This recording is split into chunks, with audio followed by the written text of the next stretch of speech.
जब स्टार्ट करो बता दो। क्या नाम है आपका? आप ये कब से कर रहे हैं ये काम?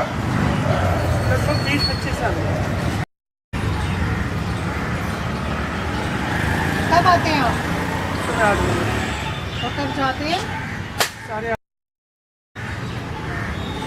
इससे आपका घर का गुजारा हो जाता है? बहुत मुश्किल से।